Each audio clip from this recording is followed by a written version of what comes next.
Hey, welcome. Coleman reports pre-show on the SBA call. Lance, we've never done this before. We have some people coming in. Bear with us if we blow things up. I think we have it under control. Michael and Joseph are doing a great job, Lance.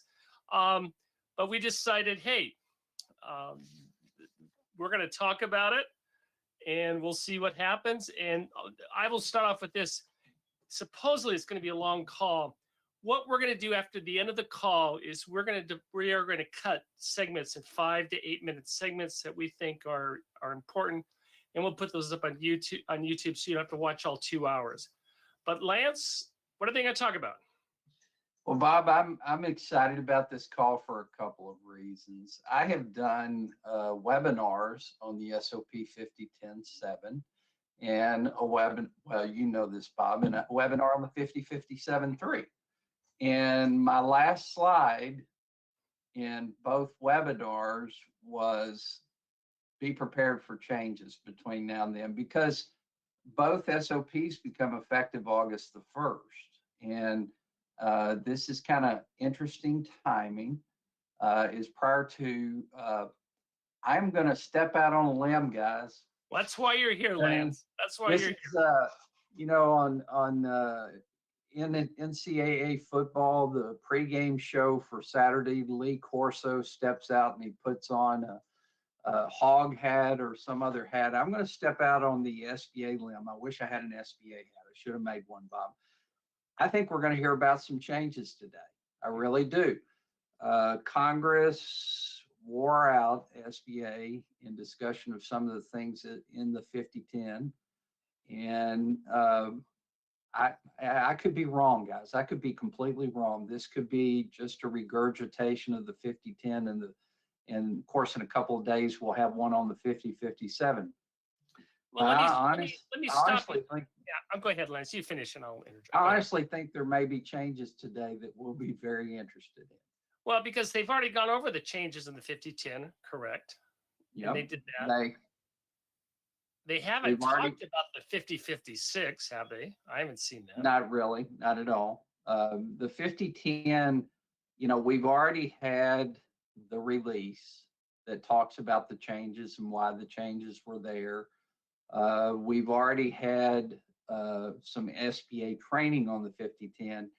The only thing I could see, Bob, is maybe they're going to change some things. And there's some things that SBA participant lenders probably would like to see changed in the new 5010. Now, Bob, I talked about this before. We're going into the new era of SBA lending, and it's different. And for old SBA lenders that have been around, it's going to be a little interesting. But I think we may hear about some potential changes to the SOP before it even becomes effective. Well, also the timing's interesting. The SBA has been called into the principal's office for Congress. That hearing is going to be on Thursday, which Congress is not happy with them. I imagine that this call is to help starting to repair bridges on getting information out to the community and getting lenders on board with what they're doing. That's got to be a plan.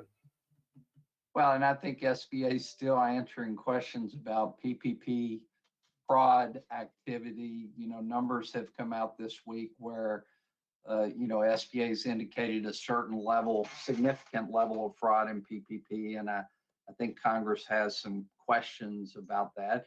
And one of the interesting things, Bob, is PPP in 2021 used something very similar to what the SPA SOP 5010-7 says will be our new eligibility check. That 19-point check was used. And it was used, I think, in the similar format for eligibility on the PPP loans done in 2021. So certainly could be some questions about that. Whoever came up with PPP 3.0, there we go, Joseph. That's we're tracking it live. And it hasn't started, obviously. And when it starts, we will stop talking. But whoever said the new changes are PPP 3.0, that was sort of the terrible marketing. We certainly understand the intent. The intent was, hey, your lender's going to be able to process 7A loans as they did PPP loans. That's a good thing. However, while calling them PPP with all the fraud that was uncovered, even though the Biden administration is trying to distance themselves from that by saying, hey, 86% of these loans are done under a Trump administration, not us. Wow. They still have some work to do. Well, and something I want to clearly point out, the SBA 7A borrower is very different than the PPP version 3 borrower. Well, there we are. We're going to sign off and enjoy. Hi, guys. Enjoy the show. Hello, and welcome to this quarter's edition of the 7A Connect Quarterly Update. My name is Randy Puckett. I'm a Senior Financial and Loan Specialist in the Office of Financial Assistance and will be your host for today's call. After the event, we will email a copy of the slide deck to everyone who is subscribed to our OFA 7A updates list. We will be recording this event today as well. If you're not yet subscribed, we've put the link in the Q&A panel. Please use the Q&A feature to ask your questions during the call. The team will be monitoring the Q&A panel and answering questions as time allows. If you include your email address in the question, we will be able to respond directly to you after the event if we don't answer your question while we're live. Thank you all, and now I am pleased to introduce to you Diana Seaborn, Director of the Office of Financial Assistance. Diana. Hey, thank you, Randy. Welcome everyone this afternoon to another very exciting episode of 7A Quarterly Connect. A lot of new stuff moving and shaking, as you know. We have over 2,400 attendees on the line, so we know we have a lot of folks paying attention to what SBA is doing with our programs today. I'm going to just kind of kick it off with a couple of comments. One thing that the link for subscribing that Randy described to you earlier is for the purpose of you receiving all invitations to webinars and other events and other opportunities to interact with SBA. So please encourage your team, whether it's your underwriters or your processing people, your business development people that work in the SBA, to please sign up so that they get the information directly. Thanks again for getting on. And I wanted to say, I extend my great appreciation to every one of the lenders who have taken the time to read and go through the new SOP, which is not live yet. As we know, the go live date is August 1st, and that's so that we could sync not just to the systems which have to be updated, your vendor systems that have to be updated, that Okram and everyone is prepared for all of these, fairly significant changes in our program. We did spend a lot of time, Ginger and I, along with Bailey DeVries, who's our acting associate administrator, and Katie Frost, who is our deputy associate administrator, along with John Miller, who's also a deputy associate administrator, and me, the wannabe deputy, just kidding. So we've spent a lot of time with them and lenders and CDCs, CA lenders, community banks, and some of our high volume lenders on several roundtables over the last 4 weeks, listening to the feedback that you have. And sometimes it's just like you left out a word in this sentence, it doesn't make sense. And sometimes it's, you completely vacated the concept without telling us the context. And so we appreciate very much that feedback.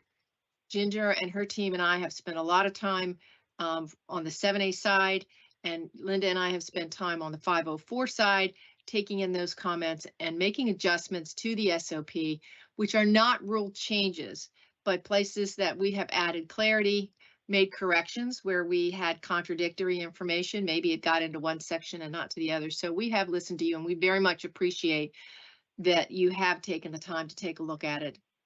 It's a smaller document because we no longer have lender oversight, and Susan is on the line and her team. The lender oversight is its own brand new SOP, 5056, and they'll be doing some training on that over the next few weeks in separate venues than this. So we're going to focus on what we have here for our 7A and 504 changes, and the tech update and how the responses are kind of stacking up for what you've given us. It is our intention at this time to be able to produce that document by mid-month so that we have an opportunity again for you to see that and for us to make sure that you understand where we have added context and make sure we have it right. So we will be having an update to that we will post prior to the go live date so that you're only dealing with one document online that's live with the instructions and the guidance for the 7A and 504 programs.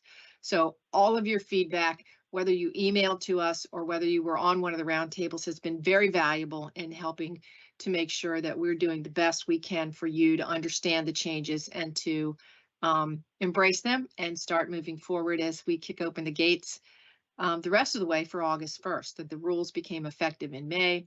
The SOP will be effective within the next 3 weeks, and we'll go from there.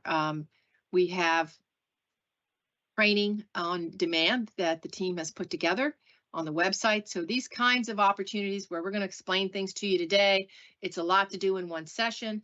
So take a look at the website. You know, first of all, you'll get the presentations. And let me say that again for anybody that's been added on who has dropped off, but you'll get those explanations or those copies after the webinar, and you'll have those. And we also have training on demand now with these included, these kinds of presentations, so that you can go back and refer to them and refresh.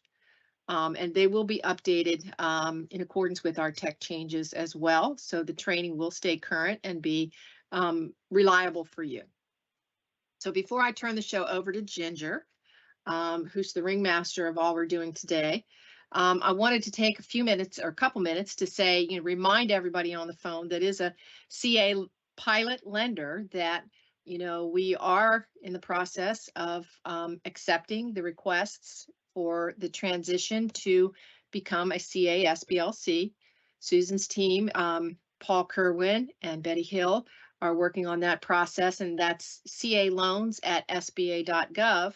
So one of the things we want to make sure you understand is that if you're a current pilot lender and you don't execute the Form 750, which is a regular agreement for 7A lenders to sign by September 30th of 2023, then you will not have any ability to continue making loans, and we will not have the ability to make the transition with you. So we've had the majority, I think, of CA lenders reach out. We want to encourage you, if you intend to stay in the program beyond the sunset of September 30, then we would like you to go ahead and move forward to get those agreements in place and continue being a lender.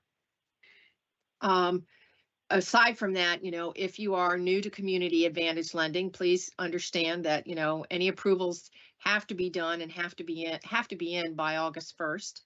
If you're currently applying to become a CA pilot lender, they need to be completed and in by August. Is it August 30th or August 1st? Let me see.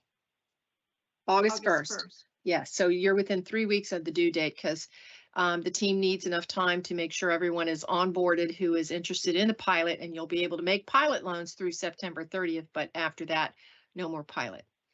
Okay, I think that kind of covers it for them. We're going to monopolize this conversation now with all things coming at you in the loan programs, and again, we'll be following up with a second webinar for the servicing SOP, the 5057, right?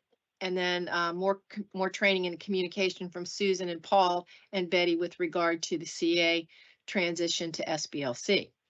And I think I've said enough, and I'm going to turn it over to the ringmaster. She sits there and giggles at me for saying more than I ever promised to say. You know me. I said, just give me a minute and I'll go. But I just wanted to thank. It's the end of the webinar. Yes. You covered all the topics. Thanks, Right. Diana. No, you know, I just want to say thanks, guys. It's important to me. You know, it is my way to have you look at it before we go live with it. And in the day, this is my last story, Ginger. SBA would give us this document and say, tomorrow, these are your rules, do them. And so we did. It wasn't always easy, but I hope that this is a kinder, more friendly rollout of these things. So on that note, thanks for joining. We continue to be here to support you and appreciate your support. Go ahead, Ginger, take it away.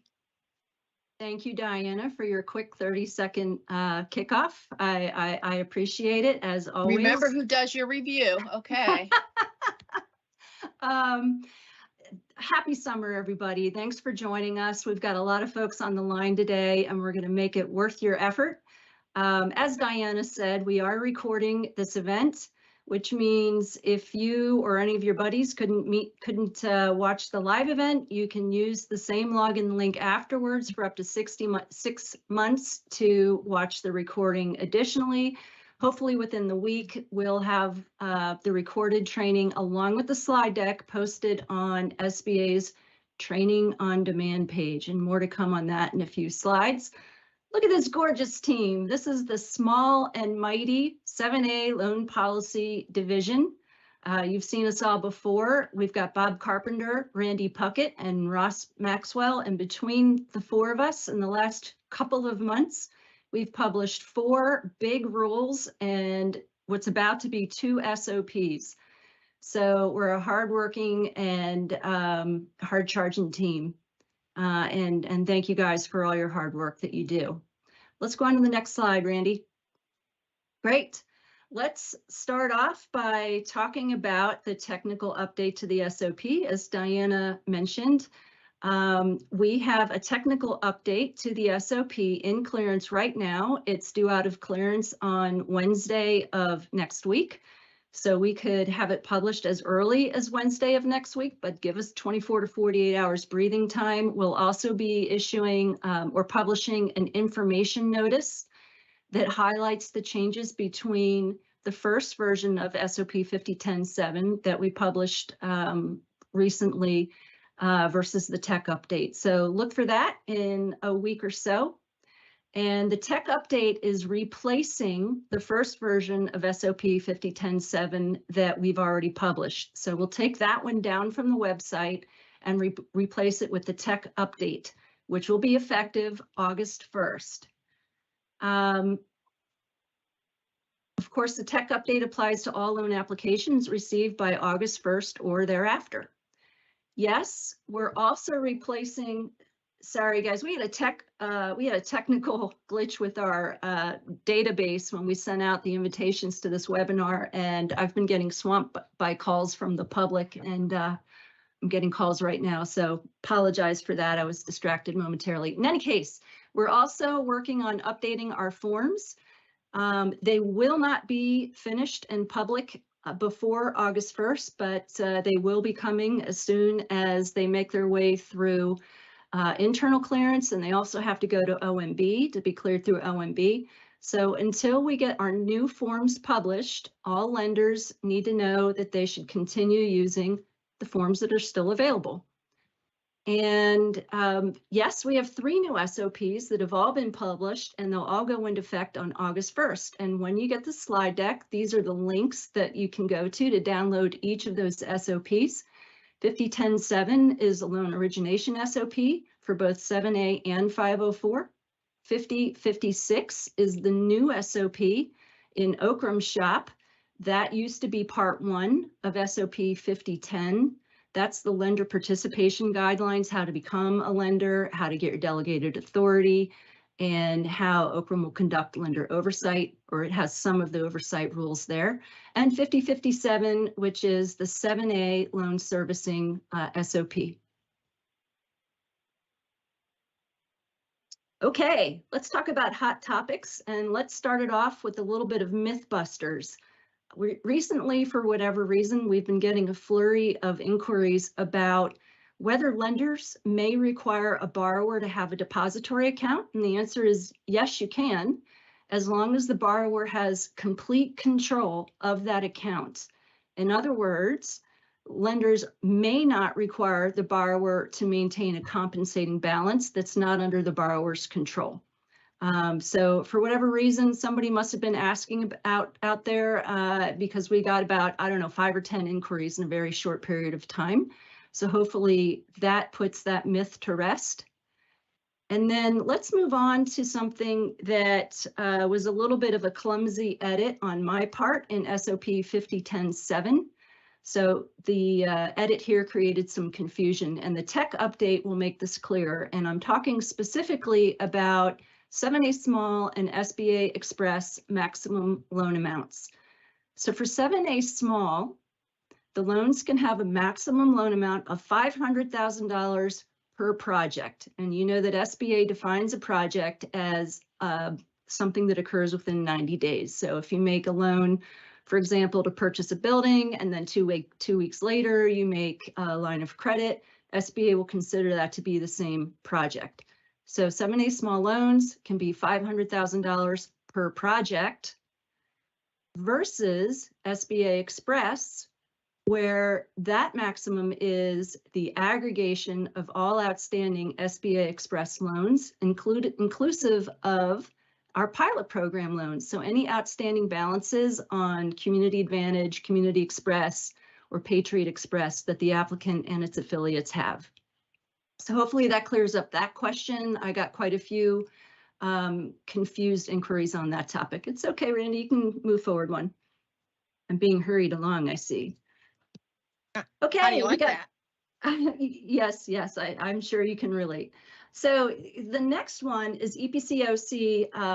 Honestly, I haven't gotten any of this on the 7A side, but we did see quite a few questions on the 504 side of the house, so I thought we'd address it today.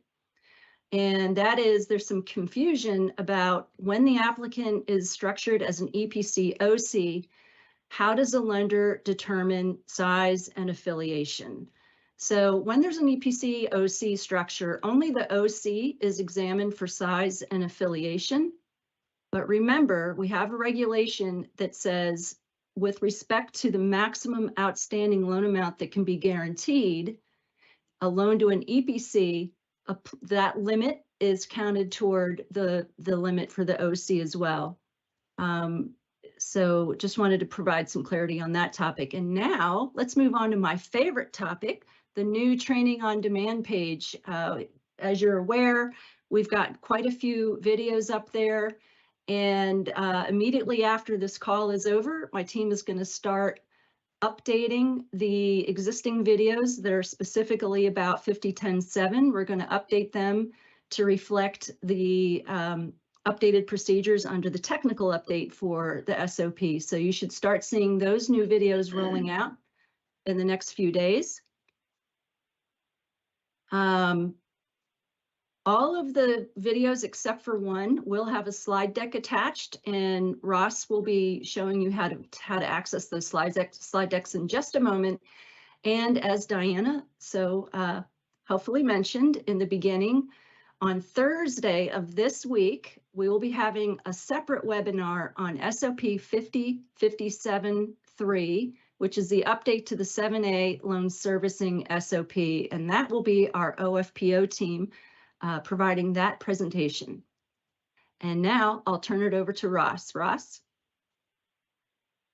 Thank you, Ginger.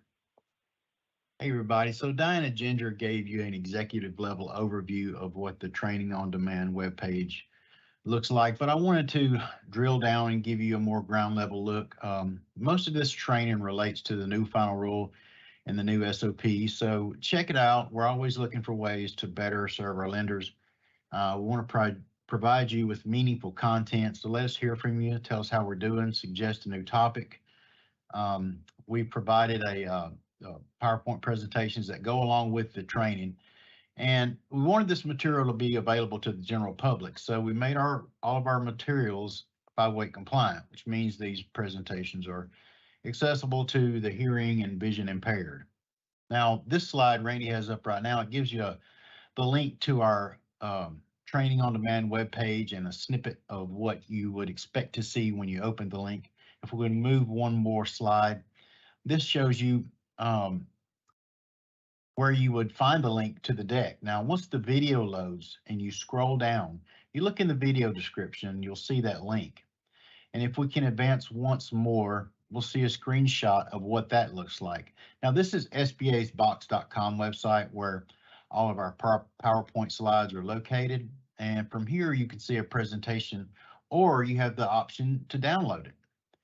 And our next slide will show you one of our top priorities as an agency, and that's to reduce the gap in the access to capital. And one way that we do that is through our Lender Match tool. Now, Lender Match is a free online tool where business owners enter some basic information and they're matched with a lender that does business in their area. And the administrator's plan is to increase the number of CFIs enrolled in Lender Match. Now, thanks to your participation, we've met our agency goals and we continue to sign new lenders as this platform grows. As we move along, this slide talks about what the next one talks about what a CFI is, and that includes CFDIs and MDIs, and those are minority depository institutions. And the next slide talks about our gives you links to our upcoming 7A and 504 Connect calls. As we advance once more, you'll find the subscribe links to 504 policy, 7A policy, and community advantage. And that's it for me. I'm going to turn this back over to Randy, and he's going to talk about the new SOP that goes in effect on August the 1st. Thank you, Ross. So today we are going to cover the basic structural changes that were made in SOP 5010-7 and discuss significant procedural updates, which include points of clarification in certain areas of the SOP and upcoming changes in the technical update to SOP 5010-7 as Diane and Ginger mentioned earlier. Of note here, throughout this presentation on the slides, all updates included in the technical update of SOP 5010-7 will have the initials TU in parentheses for those technical updates. So starting out on the structural changes here made to SOP 5010-7, what you're familiar with as part of SOP 5010-6, Part 1 has been removed and can now be found, as Ginger mentioned earlier, in SOP 5056-1, which was published on June 14th of this year. And as also mentioned, will be effective August 1st of this year. Part 2 in SOP 5010-6 is now SOP 5010-7. And just like in SOP 5010-6 is divided into 3 sections. Section A is core requirements for all 7A and 504 loans. Section B, 7A loan program specific requirements. Section C, 504 loan program specific requirements. And in Section A, it has been reorganized. So in Chapter 1 now contains all of the primary eligibility requirements contained in 13 CFR 120.100 and 120.110. So beginning August 1st, SBA will take on the responsibility for determining applicant eligibility based on the primary eligibility requirements contained in Chapter 1. Section B contains the 7A loan program specific requirements. Of note here for this call, the following chapters have been retitled. Chapter 1 is now standard 7A loans greater than 500,000. Chapter 2 is now contains loan specific requirements for 7A loans and SBA Express. Chapter 5 is E-Tran terms and conditions through disbursement. So in Chapter 1, there have been some significant procedural updates made in this new SOP. And I'll spend the remainder of this part of the presentation discussing these updates.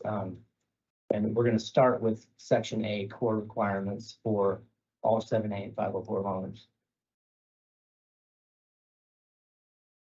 In Chapter 1, which is primary eligibility, applicant eligibility requirements certified by applicant and validated by SBA.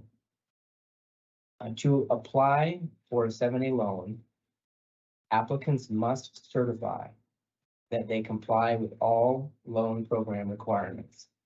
that the business is owned and controlled at least 51% by U.S. citizens or lawful permanent residents, and that all the loan proceeds will be used in accordance with loan program requirements. If the applicant's certification is determined to be invalid, there will not be negative consequences for the lender. The certification informs applicants that the lender or SBA may request additional information to determine eligibility. And it also states that SBA or the lender may accept that the applicant's certification is true. In the eligibility verification, SBA will take on the responsibility for verification of primary eligibility requirements using the SBA technology platform. Lenders must submit the complete application and loan terms and conditions in E-Tran before SBA will make the eligibility determination. In all cases, lenders must not submit an application that the lender knows is not eligible, regardless of the applicant's certification. It also includes primary eligibility requirements that at the 13 CFR 120.100 and 120.110. Additional information will be coming about how this will work as it is built out.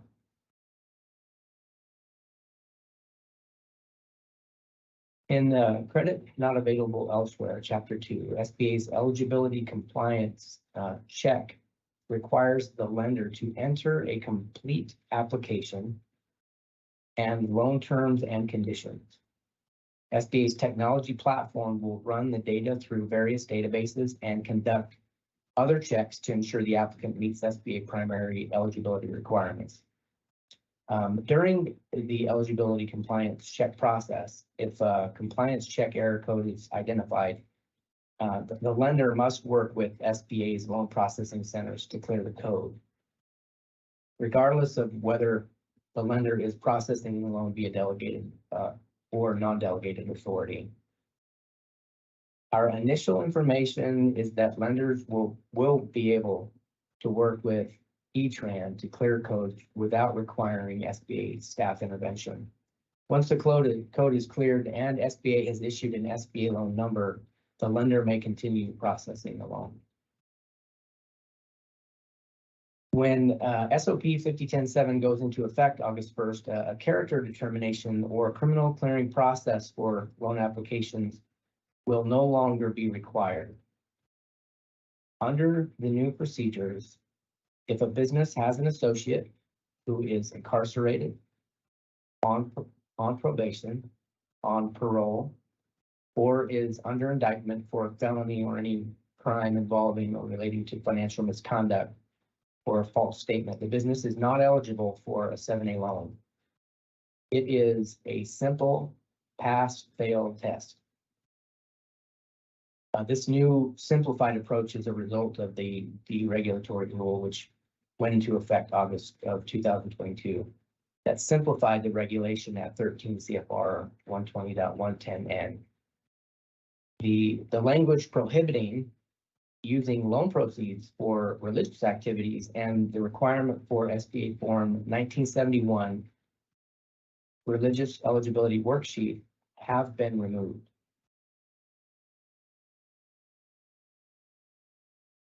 In Chapter 2, again, and credit not available elsewhere, some notable updates are SBA and lenders processing loans under delegated authority are not required to consider the personal resources of owners of the applicant, and SBA will not evaluate personal liquidity of owners at the time of purchase request.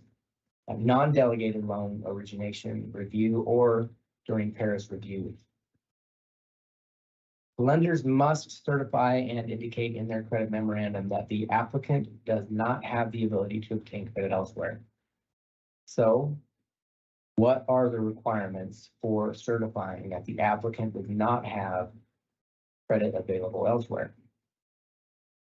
The lender's written justification in its credit memorandum can be as simple as indicating one or more reasons from a list of the acceptable factors that support that the applicant does not have the ability to obtain some or all of the funds on reasonable terms from non-federal, non-state, or non-local government sources. The SOP contains the list of acceptable factors in the credit not available elsewhere section in Section A, Chapter 2.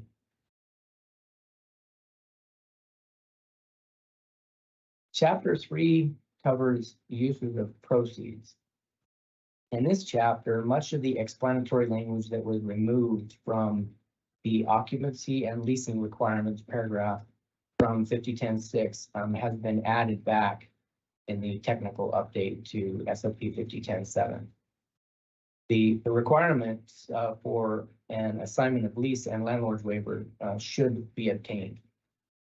In Chapter 4, Ethics, Fees, and Agents, we have had some questions about how often lenders need to search SAM.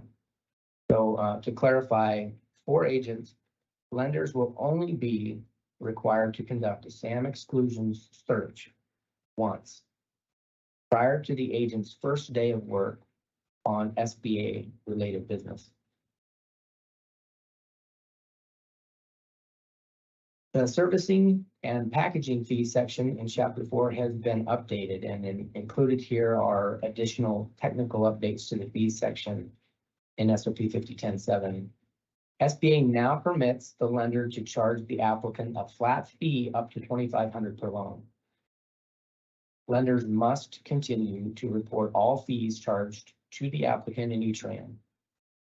If the fees exceed $2,500, a lender must report the fees in each round using SBA Form 159.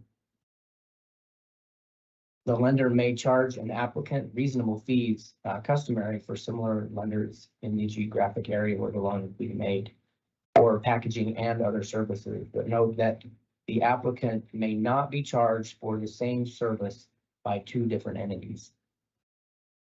The lender must advise the applicant in writing that the applicant is not required to obtain or pay for unwanted services.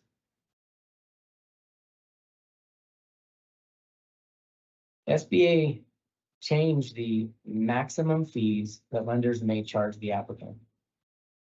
If charged on an hourly basis, the fees must be reasonable and customary for the services actually performed and consistent with the fees the lender charges on its similarly sized non-SBA guaranteed loan. If charged as a percentage of the loan, the fees may not exceed the fees the lender charged on its similarly sized non-SBA guaranteed loan, or the following, whichever is less. And that's 5% for loans 150,000 or less, 3% for loans in excess of 150,000, and then the maximum fee when charging on a percentage basis is 30,000. Note that in SOP 5010-6, for fees charged as a percentage of the loan, lenders were only permitted to charge 3% on loans of 50,000 or less, 2% for loans between 50,000 and the first $1 million, and then 0.25% on the portion over 1 million with a cap of 30,000. The original release of SOP 5010-7 permitted technology service fees to be charged either as a regular service and packaging fee or as out-of-pocket reimbursement expense for the applicant. In the technical update, technology service fees may only be charged as regular service and packaging fees and must be included as fees that are reported to SBA. SOP 5010-6 did not allow lenders to pass on technology fees to a borrower. SBA recognizes that the lenders should be able to charge fees on a pro rata basis for the ongoing cost of software and tech. However, this does not include the development of such systems, which is an inherent lender responsibility that may not be passed on to the borrower. Entities providing technology services that include underwriting are considered to be LSPs and must be providing their services to the lender under an SBA reviewed LSP agreement. For out-of-pocket expenses, just as in SOP 5010-6, the lender may collect from the applicant necessary out-of-pocket expenses such as filing or recording fees, photocopying, delivery charges, collateral appraisals, and environmental investigation reports that are obtained in compliance with SBA policy and other direct charges related to loan closing. We've received many questions from lenders on the language in the first version of SOP 5077 regarding the IRS tax transcript verification process. SBA rewrote this section in the SOP 5010-7 technical update to provide clarity. For 7A loans, 500,000 or less, the lender must do what you do, but at a minimum, prior to the first disbursement of loan proceeds, the lender must obtain tax transcripts. Reconciliation of the tax transcripts is not required if the lender does not use business financial information to determine creditworthiness, such as with some credit scoring models. However, if the lender uses business financial information to determine creditworthiness, the lender must reconcile the financial data against the tax transcripts prior to the first disbursement. For 7A loans greater than 500,000, lenders must obtain tax return transcripts and reconcile the applicant's financial data against the tax transcripts prior to the first disbursement of loan proceeds. If the lender elects to use IRS Form 8821 to obtain tax transcripts, the lender must be listed as the designee on line 2 of the form. If the lender uses an LSP for the application, both the lender and the LSP must be listed as designees on line 2. This is actually new in SOP 5010-7, which now allows LSPs to obtain tax transcripts on as long as as both the lender and LSP are listed as designees. So moving on to Chapter 5, other core requirements in Section 8. For 7A loans greater than 500,000, hazard insurance is required on all assets pledged as collateral. When the 7A loan is secured by real estate, specific coverage is required. Coverage must be in the amount of the full replacement cost. If full replacement cost is not available, coverage must be for the maximum insurable value. And insurance coverage must contain a mortgagee clause or a substantial equivalent in favor of the SBA lender. Excuse me, in favor of the 7A lender. For 7A loans, 500,000 or less, hazard insurance is required for all real estate acquired, financed, or improved with the proceeds of the 7A loan.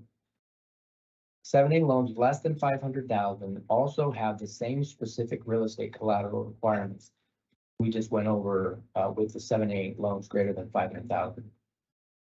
For non-real estate collateral, SBA requires hazard insurance in accordance with the lender's hazard insurance policies for their similarly sized non-SBA guaranteed commercial loans. For flood insurance, if a lender is taking the business real estate as collateral and if the loan proceeds are being used to refinance, acquire, install, improve, construct, or to renovate real estate or machinery and equipment, the loan recipient must obtain flood insurance on the collateral and its contents if it is located in a special flood hazard area. When flood insurance is required, lenders need to notify borrowers that flood insurance must be maintained under the National Flood Insurance Program or comparable private flood insurance. In this slide, we will cover both guarantees and environmental policies and procedures. So lenders must obtain financial statements from all individuals and entities guaranteeing the loan, except for supplemental guarantors, or when the SBA lender credit scores owners, guarantors for 7A loans 500 or less. New in SOP 5010-7, SBA is defining a supplemental guarantor as a person or entity that a lender requires to provide a guarantee out of an abundance of caution and that is not otherwise required by SBA loan program requirements to provide a guarantee. A non-owner spouse who is required to provide a limited guarantee in order to secure a lien on jointly owned personal real estate is not a supplemental guarantor, because in this case, the guarantee is mandatory. Environmental policies apply only to real estate acquired, refinanced, or improved by the loan proceeds. Within the environmental policies and procedures under special use facilities, child occupied facilities constructed prior to 1978 must undergo a lead risk assessment and also testing for lead in drinking water at all taps and fountains potentially used as drinking water source for children. The lead risk assessment and any test must have been conducted within 1 year of submission of the reports to SBA or reliance upon the report by a lender utilizing its delegated authority. So that was section A, and now we're going to move into looking at section B, 7A loan program specific requirements. So in chapter 1, standard 7A loans have been redefined as 7A loans that are greater than 500,000. This is a change from SOP 5010-6 that defined the loan that was 500,000 or less that did not receive an acceptable SBSS score as a standard 7A loan, in addition to all loans greater than 500,000. Chapter 2 now contains the requirements for 7A small and SBA express loans. Additionally, the 7A small loans have been redefined as loans that are 500,000 or less. SBA express loans can also be made up to 500,000. However, this is not new. For variable interest rate loans, the date the completed loan application is received by SBA is the date the loan is approved and assigned an SBA loan number. All references to authorization have been replaced throughout SOP 5010-7 with loan terms and conditions.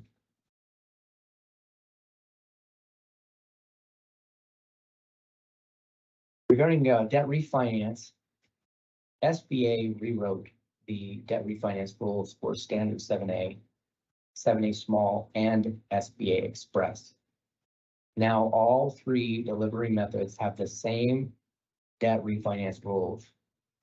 Lenders must take the time to review this section in its entirety. We'll just highlight a few items here for this presentation, but it is important to go back and review that in its entirety. The regulation at 120.201 has not been changed. This regulation prohibits 7A loan proceeds from being used to pay any creditor in a position to sustain a loss, including the same institution's debt. This includes any refinancing that will shift all or part of the potential loss from the original lender to the SBA. Note that SBA considers this to be so important that there are two regulations on this topic at 13 CFR section 120.140J1 and 120.201. Lenders may refinance their own non-SBA guaranteed loan if the new loan meets the SBA 10% improvement to debt service coverage requirement. The debt to be refinanced is and has been current for at least the last 12 months or for the life of the loan, whichever is less. Current means that a requirement or required payment has not remained unpaid for more than 29 days. A loan that has matured and not been paid within 29 days of the maturity date is not current and is not eligible for refinancing. Note that SBA removed the prohibition in previous versions of SOP 5010 that prevented lenders from refinancing same institution debt under delegated authority. This applies to all types of debt, whether it is conventional 7A or 504. Using either delegated or non-delegated authority, lenders may refinance their own or another lender's existing 7A loan if the applicant needs additional financing and the existing lender is unable to increase the existing SBA loan or make a second loan, and the new loan will meet the 10% improvement, the debt service coverage requirements. Using either delegated or non-delegated authority, lenders may refinance their own or another lender's existing 504 loan. The new loan will meet the 10% improvement to debt service coverage requirements. Lenders must include justification in credit memo. Applicable 504 prepayment penalties will apply. It also may not solely refinance the third-party lender's loan because there is a prohibition against a 504 loan having more than 50% in federal financing. For interim advances and refinancing short-term debt, SOP 5010-6 stated that except for interim advances, bridge loans, lenders must not refinance a short-term obligation that was created with the intent of refinancing it with a 7A loan. The intention was to prevent predatory fees and interest rates. This prohibition is removed in SOP 5010-7. However, SBA will monitor fees and interest rates on debts being financed to monitor for bad actors. SOP 5010-7 interim advances for loan processed on a non-delegated or delegated basis prior to disbursement, a lender or an affiliate of the lender may make interim advances, also known as bridge loans. And 7A loan proceeds may be used to reimburse the interim advances. Lender notification to SBA of such advances is not required. SBA made significant updates to the equity requirements for standard 7A loans. The lender's requirement for equity injection and verification of equity injection must be consistent with its requirements for similarly sized non-SBA guaranteed commercial loans or do what you do, except for transactions for changes of ownership. The lender may use its discretion to reduce the amount of equity required if it determines that the applicant needs leverage that exceeds the lender's conventional requirements.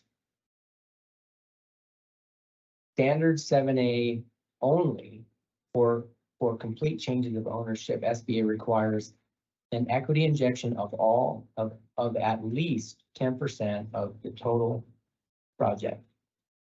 So I'll state that again, 7A only, standard 7A only for complete changes of ownership. SBA requires an equity injection of at least 10% of the total project cost. The maximum 7A loan uses of proceeds is capped at the business valuation amount. When the business valuation is lower than the sales agreement, any finance capital required to meet the shortfall must be subordinate to the 7A loan. Seller debt may not be considered as part of the equity injection unless the seller's loan does not include a balloon payment. And for the first 24 months of the 7A loan, the seller debt is on full standby or partial standby interest payments only being made. And the applicant's historical business cash flow supports the ability to make the payments. And at least a quarter of the SBA required equity injection is from a source other than the seller. For 7A small and SBA express loans, whether to require an equity injection is left to the business judgment of the lender. Note that this does not do what you do, but rather the lender must use its business judgment based on each individual loan's characteristics when deciding whether to require an equity injection.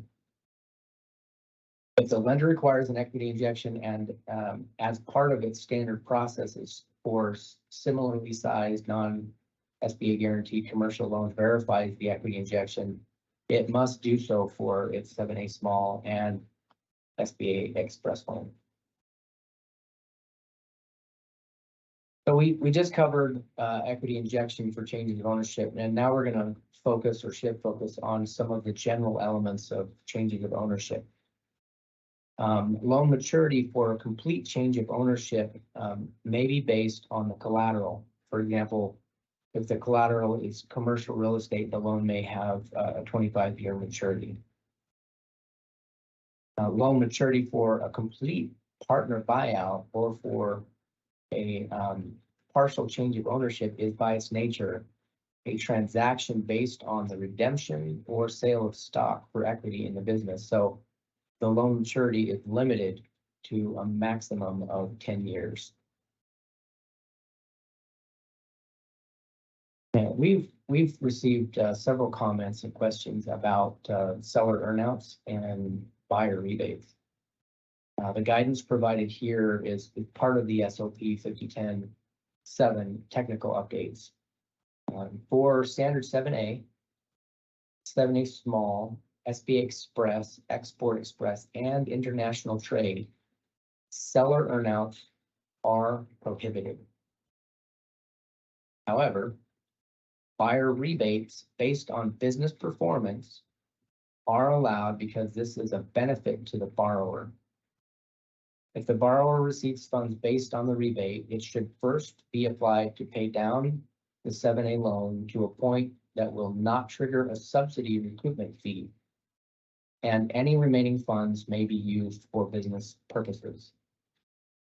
Note here that changes of ownership are not permitted in Capline and EWCP loan lines.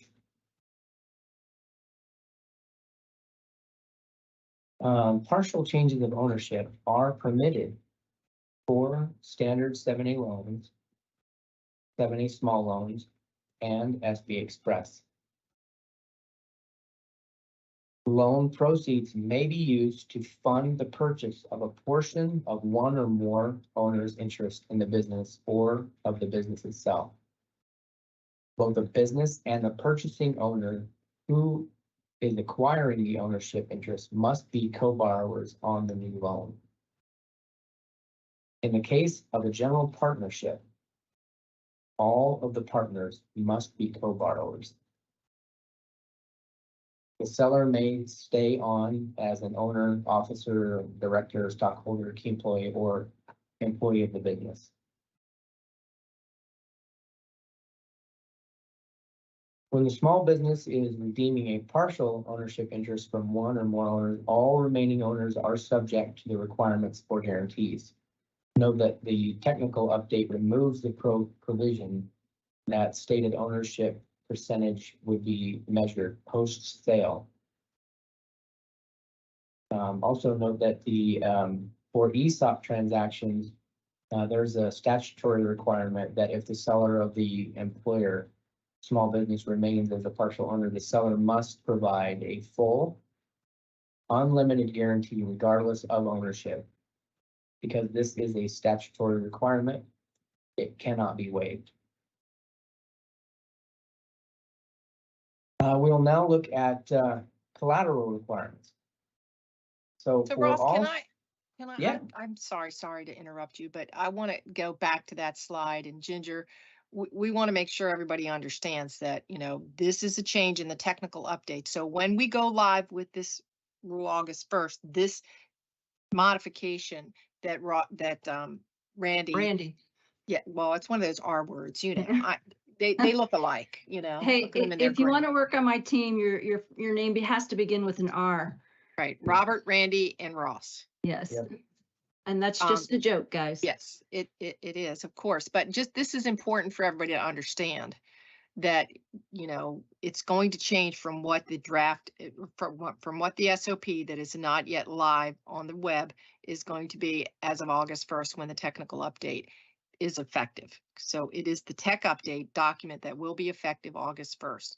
And this is the change. And we've addressed it here specifically because we've had several requests and concerns about confusion with regard to the 6-month look back and how that's connected to this. So it will be reverting back to, the 6-month look back with regard to an ownership changing their interest. So basically, I just want to make sure that we highlight this, Randy, and I apologize for interrupting your nice smooth rhythm, but I just felt compelled to interrupt. Thank you. Yeah, and just for everyone, we've made this very clear in the tech update. So folks shouldn't be confused when they're reading this section in the tech update about that particular topic. Thanks, Randy. Go Awesome. ahead. You bet. No problem. Diana and Jenner, we always love hearing from you. So interject whenever you want. All right. So continuing on with the collateral portion, think we're for all 7(a) delivery methods, a lender may not take any action in connection with an SBA guaranteed loan that establishes a preference in favor of the lender. As we previously mentioned, that is a regulatory prohibition at 13 CFR section 120.411. In the tech update, SBA added back in the language prohibiting lenders from having a 7(a) loan in a piggyback structure. Piggyback financing occurs when one or more lenders provide more than one loan to a single borrower at or about the same time, financing the same or similar purpose, and where the 7(a) loan is secured with a junior lien position or no lien position on the collateral that is securing the non-guaranteed loan. SBA considers at or about the same time to mean loans approved within 90 days of each other. For standard 7(a) loans secured by commercial real estate, lenders must obtain an appraisal by a state licensed or certified appraiser. This is a requirement in the Small Business Act. So listed here are a few of the adequacy of collateral requirements for 7(a) small loans and SB Express. The decisions regarding what collateral must be taken to secure a loan are based on the circumstances of the individual loan, including size. So for loans of $50,000 or less, lenders are not required to take collateral. For loans over $50,000, the lender must follow the written collateral policies and procedures that it has established and implemented for its similarly sized non-SBA guaranteed commercial loans. Lenders must use commercially reasonable and prudent practices to identify collateral, which conforms to procedures at least as thorough as those used for their similarly sized non-SBA guaranteed commercial loans, or do what you do. For all 7(a) small and SBA Express loans secured by commercial real estate, if the loan finances the transaction involving parties with a close relationship, for example, transactions between existing owners or family members, or if SBA or the lender otherwise concludes that an appraisal is necessary to appropriately evaluate creditworthiness, the lender must obtain an appraisal. Note that this is the same language contained in SOP 5010-6. Hey, Ross, can you explain to them what TU means? Except this is Randy. I'm just, God bless It's the God arms. for It's the tolerating arms. me. Yes. It's all good. Yeah, so TU means technical update. So this is, anytime you see that in the presentation here, where you got the initials TU or we reference it, it means technical update. Thank you, Randy. You're sure welcome. Okay. In E-Tran terms and conditions for disbursement for all 7A loans, the technical update to the SOP adds construction loan provisions from SOP 5010-6. So this adds back in the ability for lenders to use a construction monitoring company instead of requiring the borrower to obtain a licensed contractor that had 100% performance and payment bond. It also clarifies that the note terms must include the date the complete loan application is received by SBA. This is the date the loan is approved and assigned an SBA loan number. Note terms must also include all interest rate requirements, including, if applicable, any interest-only payment period. It also clarifies that the lender must obtain all required collateral with evidence of proper lien priority. It clarifies that when state and local laws prohibit certain businesses, such as daycare or senior care facilities, from obtaining licenses for operation until acquisition is complete or business operations have started, lenders are authorized to close and disperse a loan immediately. However, lenders must follow up and document the loan file accordingly, and the loan may not be sold on the secondary market until all requirements are met, including obtaining the new license. So that is the majority of the presentation for the SOP 5010-7 updates and additional technical updates. It does not include all of them, but it's a good portion that we wanted to discuss here today. We have discussed at length in various trainings and conferences and other areas the affiliation aspects or changes within the SOP. So we're not going to address that here, but we've received a couple of questions several questions about the affiliation, a couple of which we would like to address in the meeting here. So in this particular affiliation question, it states, can a married couple own separate and distinct businesses in the same industry and each have up to $3,750,000 in guarantee availability?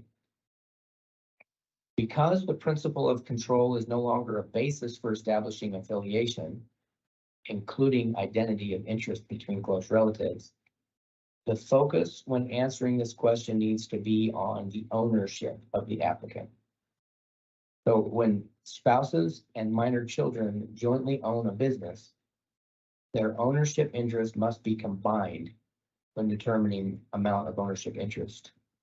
Ownership interests are not combined when spouses and minor children have individual ownership interest in different businesses. So if the husband owns 100% of the applicant and the wife owns 100% of a different business, then the businesses are not affiliated.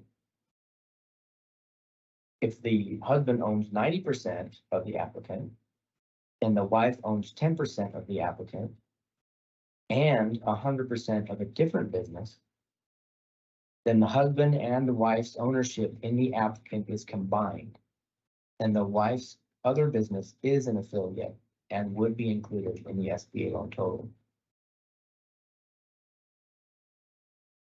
So this second question for affiliation is if a nonprofit business does not have owners, can a nonprofit business be an affiliate of an applicant? And the answer is yes. The nonprofit would be an affiliate of the applicant if the nonprofit business was an owner of the applicant and met one of the ownership criteria. The focus is on the ownership of the applicant, not the ownership of the nonprofit business. Regulation 13 CFR 120.301 F3 states, in determining the concerned size, SBA counts the receipts, employees, or the alternate size standard, if applicable, of the concern whose size is at issue, and all of its domestic and foreign affiliates, regardless of whether the affiliates are organized for profit. So that concludes our presentation for today. I know we've been answering questions in the Q&A chat. Are there any questions that we need to address here? At the end? Yes. Okay. First of all, thank you, everybody. We've answered 78 questions, which I think is an all-time high for any of our webinars, and we still have more in the queue, and the team is still busily providing responses. I saw a number of questions regarding the character determination process. So let's start there on that topic. Effective August 1st with SOP 5010-7, the character determination for loan applicants is going away. That's why you won't see it in 5010-7, because it's no longer something that lenders will have to concern themselves with as of August 1st. Now, if you're a CDC or a lender, you're still going to have to follow the procedures for your new employees, and for CDCs, for your new professional contractors. But we're talking about loan applicants. Again, effective August 1st, it becomes a pass-fail. If you have, if the business has an associate that is currently incarcerated, et cetera, then the business is just flat out not eligible, and it's a full stop. There are no processes in place for requesting exceptions to this process. And I answered that question a few times in the chat. So, and you can also refer to 13 CFR 120.110N for the exact language in the regulation around that. And Diana, I know you're very close to that. Do you want to add any more to that discussion, or is this good enough on that? Yeah, sorry, Ginger, I was answering questions, so I wasn't Thank you. listening to you. Sorry. Character determination process. Do you want to add on to anything that I said? No, it's fine. Okay, and then at one point, Diana, you chatted to me to say something, but I don't remember what you wanted me to talk about anymore. Sorry. Ginger, please make clear, based on several questions, that a lender may not refinance its own 7A loan if the current loan is not paying as agreed and must meet the 10% reduction payment. Yes. Right. Right. Thank you. And thanks for triggering that for me, because Mary Beth has some concerns about, certain rules in the secondary market. But first of all, if a 7A lender already has a 7A loan, it's already on reasonable terms. The loan is delinquent. It's not a normal refinance. It's a situation where we'd ordinarily consider that you're putting us in a position to sustain a loss. Okay, if a loan is not paying as agreed, if it's delinquent, you're in any scenario, we consider that to be you're putting us in a position to sustain a loss. If you already have a 7A loan on this business, and then the only reason that you want to refinance it is because it's in the secondary market, you have the ability, and SBA would certainly permit you to take that loan out of the secondary market, restructure it, okay, and season it for a period of time, and then it could potentially go back into the secondary market. So the benefit to the borrower here is questionable, because are you going to save them 10% in their payment amount? Because that's a standard rule of refinance. this is the first time in the question box here that I've received or seen any questions about 7A lenders refinancing their own 7A loans. Because you have the authority to modify your loans. SBA encourages it when you need to support a borrower. So maybe we need to do some extra conversations around the circumstances under which a 7A lender who's not going to extend additional credit for expansion or whatever would not just make a second loan or would prefer to purchase the loan or would prefer to refinance the loan again. Because what happens to the borrower is you're charging them a whole new guarantee fee. You're passing the guarantee fee loan that's a guarantee fee loan that's your responsibility as a lender onto the borrower, and SBA permits that, and now you're going to do it again. So I think we probably need, Ginger, to get some input from the lenders on what circumstances they're seeing that might necessitate consideration for that, and how we can best provide guidance and support for what we could do. And I understand that if you want to reduce the interest rate, you've made the loan inflexible because you've sold it into the secondary market as a lender, of course, and you've made a premium for that sale, and that was a decision for you, but it creates inflexibility for your borrower. So, where is the dividing line between where SBA is concerned about the borrower versus the lender in that kind of a situation? So, I think that it's a good topic. It's just come up. I've never seen any discussion about it before. So let's take it away from here as a request for lenders that are interested in this topic to cite scenarios and the support and, so that we Sure. expand understanding on it. Sure. And of course, the reason why it's a new topic is because with 5010-7, we're now for the first time allowing lenders to refinance their own same institution debt under delegated procedures, whereas before it always had to go into the center. Right. Thank you.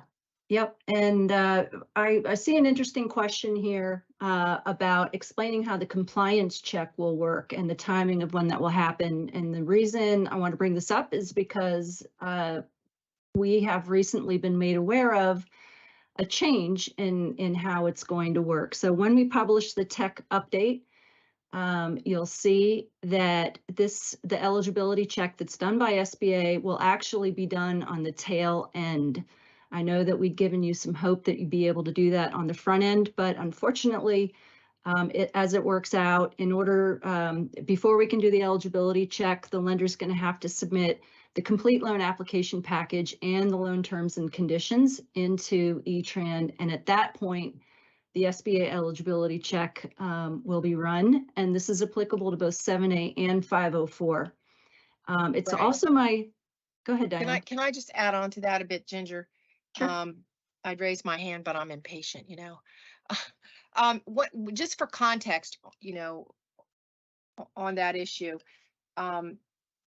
the eligibility, I've had the questions have been around, well, we pre-score the SBSS, right? And then we don't have to give you everything.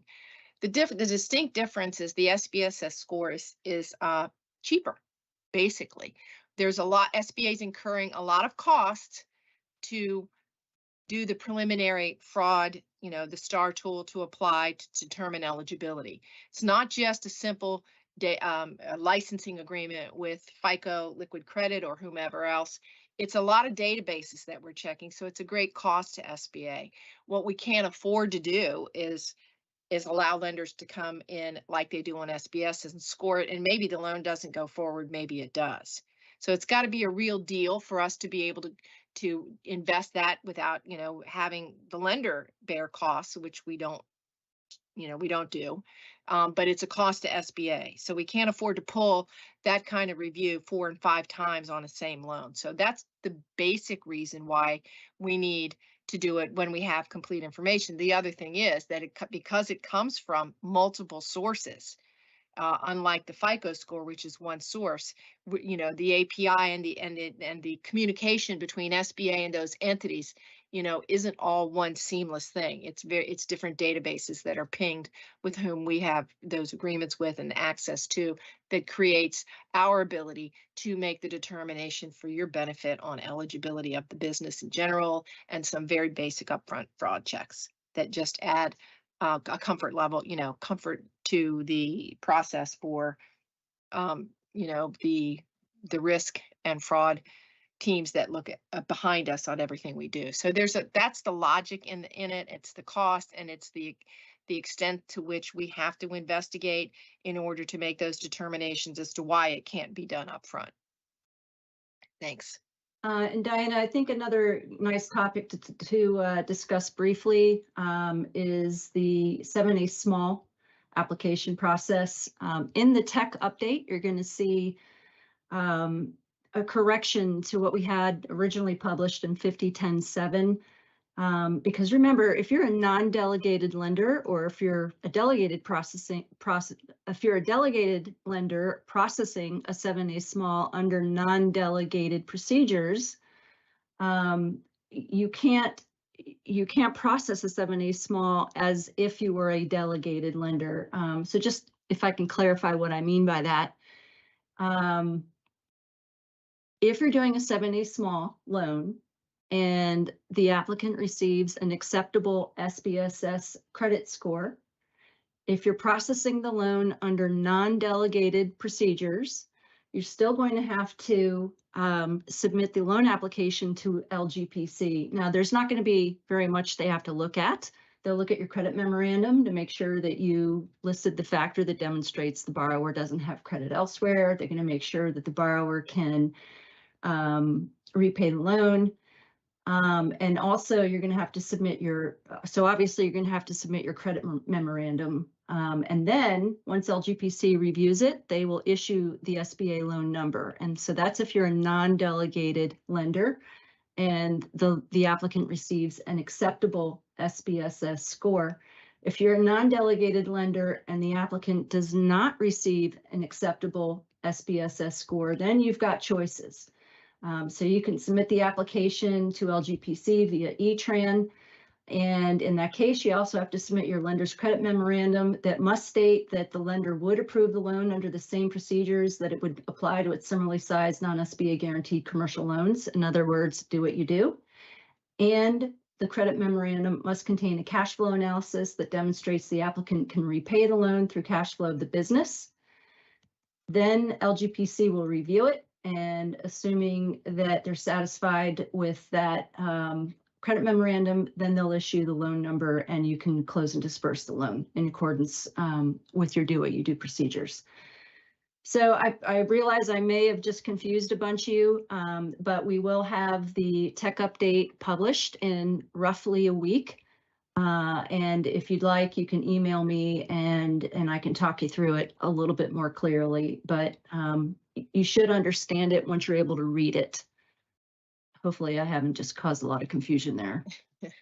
You just clarified the clarification. I know. And clarified. Made it worse.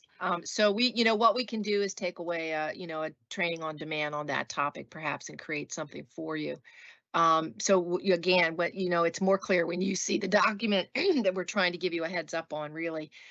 So yeah, more to come on that, and we'll support you however we need to. One of the other popular questions, Ginger, was flood insurance. I know that Randy or Ross or whatever their names are, and I don't mean to insult you guys, I love you.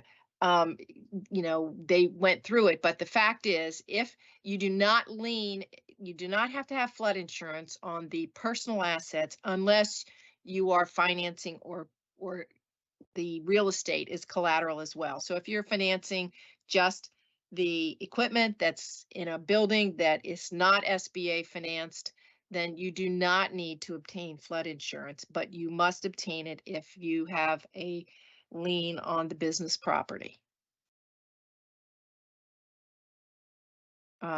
Anything you want to add to that, Ginger? Several questions No, on sorry, we're all busily scrolling through. that. Yes, You guys are bombarding us with questions. Good questions, I would add. Yeah. I've seen several questions about the CA pilot program and the participant guide. So let me just say this. The CA pilot program is going to sunset on September 30th. That's in just over 2 months. What we mean when we say the CA pilot program is going to sunset is that it's going away. So pilot lenders will no longer be able to make a CA pilot loan in the new fiscal year beginning October 1. So that means we will not be renewing the CA participant guide because lenders will no longer be making CA loans, CA pilot loans. Now, Okram has already been in communication with our CA pilot lenders, and they've gotten great response from a majority of our CA pilot lenders who have indicated that they do want to become grandfathered in or rolled over, as I should say, as CA SBLCs. And what that means is they'll be permanent 7A lenders making 7A loans in accordance with the SOP. And since initially all of the CA SBLCs will have a loan amount maximum of 350,000, and they'll be restricted to the same geographic areas as they're currently restricted to, and they will still have the 60% requirement for making loans to underserved. All of the loans that those lenders will be making as CA SBLCs will be 7A small loans, or potentially SBA Express loans if Okram grants you SBA Express authority. And one of the reasons why you might want to get that authority is if you wish to make revolving lines of credit. So I have seen that question probably 4 or 5 times regarding the CA participant guide, and hopefully that puts that question to bed. Does anybody in Okram want to add anything there? I think you covered it well, Ginger. Yep, I agree with Betty. Thank you very much. I think you guys did a great job. And if you have any interest in more information, please reach out to Betty or Paul, or to the appropriate. Betty, can you give them one more time the email address for interested parties? Yes, it is caloans@sba.gov.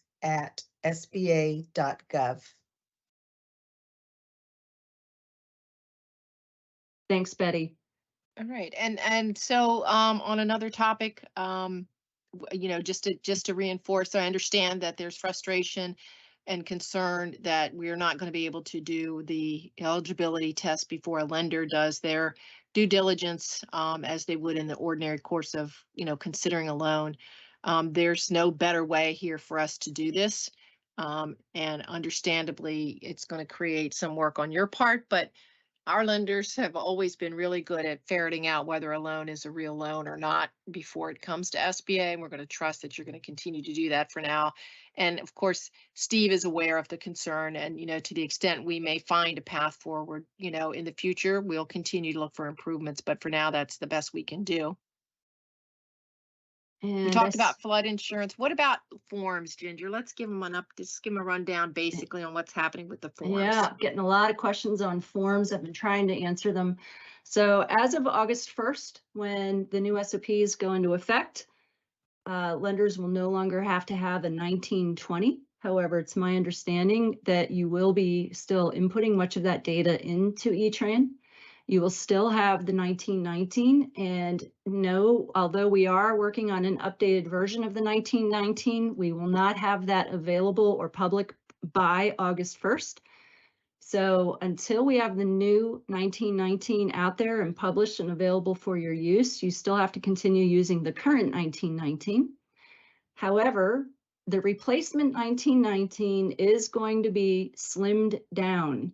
So it's essentially going to be collecting information on owners, their names, their tax ID numbers, their addresses, on the business name, tax ID number, address, the project address if it's different than the business address, the NAICS code, and some other information. But the other thing that I've been seeing lots of questions on is, yes, of course, we're going to update the fine print on the 1919. We're going to have the new applicant certification on that 1919. And we'll also have other certifications that are required by 5010-7, certifications that have to be made by the borrower in the 1919. Now, those are the borrower certifications that have to be made prior to loan closing. But you'll notice in 5010-7 that there are certain certifications that have to be made at loan closing. So those would not be on the 1919. Diana, did you have something else in mind for me to discuss there? Nope, that's it. Just in knowing that the 1919 new form is not going to be available August 1st. It's a process as we are reinventing the form. The system, however, the intake and the inputs from the lender to the system are through E-Tran and they're electronic. So, the lender will be scripted to provide the information that's needed to be able to complete it. And we will continue to, build the certification in a place that any required certification by the borrower is in fact captured in order for SBA to issue a loan number for Yep. a delegated or approve a loan for a non-delegated And- submission. And as we're closing in on the end of our time here, I want to reiterate this point because I'm getting a lot of questions about the slide deck. So the link that you use to log into this live event, you can reuse this link to watch the recording of the live event for up to 6 months. And in roughly a week, we're going to have this recorded training and the slide deck available on the SBA Training on Demand page. And I saw a few comments in there that, oh, well, it's not going to be available immediately. Well, hold your horses, guys. It'll be up there in just a few days. And if you just can't wait, then you can use the login link to rewatch the presentation to see whichever slide it was that you wanted to have access to. So we'll get it out to you as fast as we can. Ross is the master on all the tech things that go into making that training on demand page. So kudos to Ross in advance for getting this up there. Does anybody see any questions that we ought to talk about? I see something about clearing the eligibility compliance check codes when SBA does the eligibility check. Yes, it's my understanding that lenders will be able, it's basically going to be self-service, and you should be able to clear any compliance check error issues yourselves. However, our systems teams, when they finish building out that process, and I know we're closing in on the August 1st date, but our systems teams will be putting out information there and explanations, probably on CAVs, and perhaps in their monthly sessions that they do with the software folks there. So more to come on that from our systems teams as to how all of that will work. Right. And we will take the message back to Steve and Sherry and the team that the industry is very interested in getting a specific training with regard to how those codes will be dispositioned and the feedback that will come from E-Tran. So we will remind them that you're looking for that kind of support as well as support that we've provided. Yeah, and remember, guys, I have somebody, I know it's disappointing because some folks were in some of our roundtables, we were throwing around the possibility that we might be able to do this eligibility check on the front end. Remember, guys, there's nothing stopping you from running through the eligibility conditions on your own with the borrowers, just like you do right now and just like you've been doing since 1958. So if you're concerned that your borrower might get snared up in some of the primary eligibility requirements that our eligibility check will be checking, and those are the requirements at 120.100 and 120.110 that are in SOP 5010-7 at Section A, Chapter 1. Well, just look through them and talk to the buyer with them yourself. I mean, not too hard to determine whether the borrower is located in the U.S. and that they meet our size standards, that they're a for-profit entity, et cetera. So just bear that in mind. Right. And Ginger, finally, I see a lot of questions around the change of ownership and the partial change of ownership. So rather than to try and take down all that I saw, maybe we need to create some on-demand training around that topic. Once we take a look at these comments and things, and of course the tech update will explain some of it, but we understand that equity injection is a common failure at Okram, when Eddie and Paul send out their review teams. It's a common finding. It's always been a challenge. And it is a wholesale change to the equity injection history of SBA. So that's, another area where I think we can probably provide additional clarity as we move towards August 1st. Yep, and I saw a very recent question from a CA pilot lender.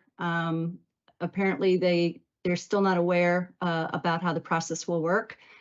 So I'm not sure who you are. If you want to drop your email address in the Q&A feature so we can reach out to you directly. OCRM has been in communication with all of our CA pilot lenders. All of the CA pilot lenders should have already received communication with OCRM. So if you haven't heard from OCRM, perhaps someone else in your organization is already talking to them. So the question was, do we still need to apply to be an SBLC lender? And the answer is no, but you do have to let us know that you want to become an SBLC lender, a CA SBLC lender. And if you're in good standing, OCRM will send you a new SBA Form 750, and then you will become a CA SBLC lender. Again, OCRM, you guys want to chime in on that? Have you not heard from any of our CA pilot lenders? Are there any out there that you haven't heard from yet? Yeah, I'll chime in on that. This is Betty.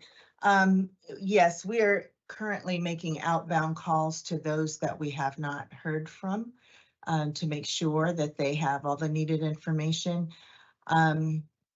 Whoever put the question in the chat, please, you can send me an email directly or to caloans@sba.gov. Also, I'd like to mention too that on the training on demand page, we do have some information there on the transition. So if you did not receive an email back in May, which described what was going on, that information is also on the training on demand page. Thanks, Betty. Yeah, that's great. And as just an aside, that training on demand that we've created mostly around these new changes that Ginger has spent the time and devoted her team to do has had over 10,000 hits. So they're topics that, we can see what topic you're looking at, so we know where we're getting the most areas of concern and questions, and that will help us form, additional training modules, whether it's through webinar or other outreach and training on demand.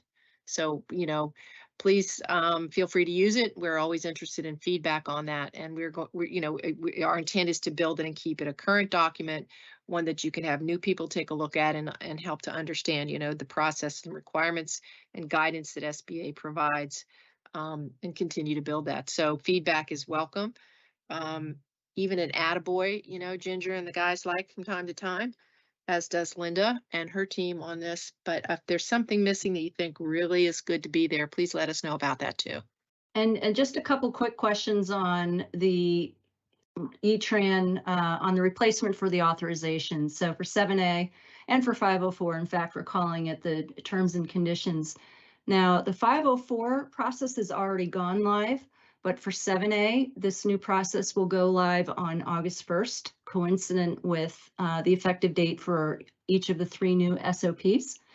And somebody asked, well, how are we going to print it out? You'll have a printout button in E-Tran to print out your terms and conditions. Okay. We still have 157 questions in the queue. This tells me that you have a lot of questions about the new SOP and all the new procedures. Remind you that we do have the training on demand page. We are going to be working on updating the training on demands to reflect the new procedures in the tech update. So look for those to be rolling out over the next week or two. It would be impossible for us to explain to you all the new processes and procedures that we've implemented under 5010.7 and the 2 new regulations in a 1 hour or 2 hour call. It'd just be information overload for everyone. So that was the idea behind creating the training on demand page, is that if you have a specific topic like changes of ownership or how to make a 7A small loan, we have an individual training dedicated to just to that one topic. And even right now on the training on demand page, we have a dedicated training just to changes of ownership and just to partial changes of ownership, just to 7A small loans. And yeah, we'll be updating those in the next week or two. So please check out those training on demand videos. We can't get all of your questions answered in one webinar in one sitting. And we will be working on providing new trainings too from other teams, like our servicing teams. Will be perhaps posting other videos as well. You have anything else, Diana, or anybody else on the call? No, I'd like to thank everyone for staying with us for this overly long call and these very intense and complicated topics, excuse me. And again, stay tuned for later in the week when you get a view from the 5057, which is servicing for 7A, and in the future from the 5056 for lender oversight and Susan's team. So we will continue to be in touch pretty intensely over the next 2 to 3 weeks with our lending community and our partners to make sure that everyone is prepared for all of our exciting changes. So thank you for joining us this afternoon. I'll turn it back to Randy, I guess. Is he going to close us out, Ginger? And sure, Ginger and the 3 R's. Randy, you want to close it out for us, please? Absolutely, yes. Thank you all for your questions. They're terrific, and Ginger and Diana, thank you for fielding many of them, and for all of those who were part of the presenter group that have been helping answer those questions. We're grateful for all of your participation, and with that, we will close the 7A Connect update call for today. Thank you for your participation. Have a great day.